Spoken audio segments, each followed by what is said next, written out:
Qığırdaqlı balıqların nümayəndəsi olan akulalardan danışaq. Akulaların əksəriyyəti yırtıcıdır və əsasən balıqlarla qidalanır. Akulaların balina akula və nəhəng akula kimi nümayəndələri isə əksinə planktonlarla qidalanır. Qidalanmalarında qoxu bilmə hissiyatının əhəmiyyəti böyükdür.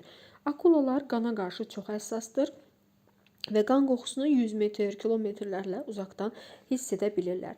Çənələrində iti xəncərvari dişləri olur. Akulalar insan üçün ən təhlükəli heyvanlardan biri hesab olunur. Onların çəkic-baş akula, boz akula, tikanlı akula kimi növləri geniş yayılmışdır. Skatlar qığırdaqlı balıqların nümayəndəsidir. Xəzər dənizində yaşamırlar. Dip heyvanları olduqları üçün bədənləri bel-qarın istiqamətində yastılaşmışdır. Qəlsəmə yarıqları, ağız və burun dəlikləri başın alt tərəfində yerləşir. Skatlar akulalara nisbətən az hərəkətlidir. Hərəkətlərini yaxşı inkişaf etmiş döş üzgəcləri yerinə yetirir. Döş üzgəcləri bədəni və başı əhatə edir, quyruq üzgəcləri isə çox zəifdir. Skatların qidasını balıqlar, mollyuskalar və digər dip heyvanları təşkil edir. Skatların tikan quyruq skat, elektrikli skat, mişarburun skat kimi mühüm növləri vardır. Bütövbaşlılar, yəni bunlara ximerlər də deyirik. Ximerlər və skatlar kimi də dərinlikdə yaşayan heyvanlardır. Qəlsəmə yarıqları dəri büküşləri ilə örtülüdür. Ximerlərin dişləri birləşərək lövhə əmələ gətirmişdir. Ən geniş yayılmış nümayəndəsi Avropa ximeridir.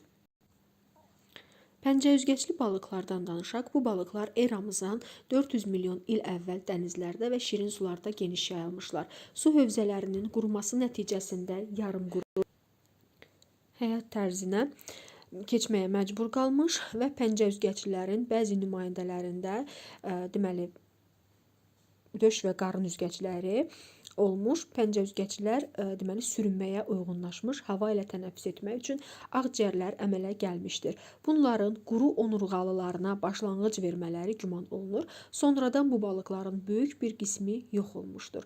Lakin 1938-ci ildə Hind okeanının Afrika sahillərində Madagaskar adasının yaxınlığında bir pəncəüzgəcli balıq tutulmuşdur. Bu balığa Latimeria xalumna smith adı verilmişdir. Sonradan həmin yerdən daha bir neçə belə balıq tutulmuşdur. Hazırda yaşayan pəncəüzgəcli balıqlarda qədim pəncəüzgəclərdən fərqli olaraq ağciyərlər yoxdur. Nərə balıqları, nərəkimlər dəstəsi. Nərələr sümüklü balıqların qədim dəstəsi hesab olunur. Bunların qığırdaqlı balıqlarla bir sıra oxşarlığı var. Nərəkimlər xarici görünüşcə daha çox akulanı xatırladır. Yarım aypara şəkilli ağız başın altında yerləşir və ağızın yanlarında hissedici bığcıqlar olur. Quyruq üzgəci akulaya oxşuyur. Müxtəlif paylıdır. Bədən üzərində 5 cərgədə düzülmüş sümük pulcuqlar yerləşir. Nərəkimlərin ox skeleti xordadan fəqərələrin yalnız alt və üst qövsləri əmələ gəlmişdir. Xəzər dənizində nərəkimlərin 5 növü yaşayır. Bölgə, ağ balıq, nərə, qaya balığı, cökə, uzunburun. Bunların çoxalması Kür və Araz çaylarında gedir. Yəni onlar çoxalmaq üçün Kür və Araza gedirlər. Adi çəki balığı, yəni çəki kimlərdən danışaq. Kiçik ölçülü balıqlardır. Çəki kimlərin çənələrində dişlər olmur və üzmə qovuğu bütün ömrü boyu bağırsaqla əlaqəsini kəsmir. Çəki kimlər müxtəlif sularda yaşayır. Bir çox növü vətəqi əhəmiyyəti daşıyır. Çəki kimlər şirin sularda balıq ovunun əsasını təşkil edir. Bunlardan külmə, çəki, çapaq, həşəm, şəmayo, kütüm yüksək keyfiyyətli ətə malikdir. Bəzi nümayəndələri aynalı karp, pulcuqlu karp, ağamur, qalınalın balıqçılıq təsərrüfatlarında yetişdirilir. Kiçik ölçülü çəki kimlər yırtıcı balıqların əsas qidasını təşkil edir.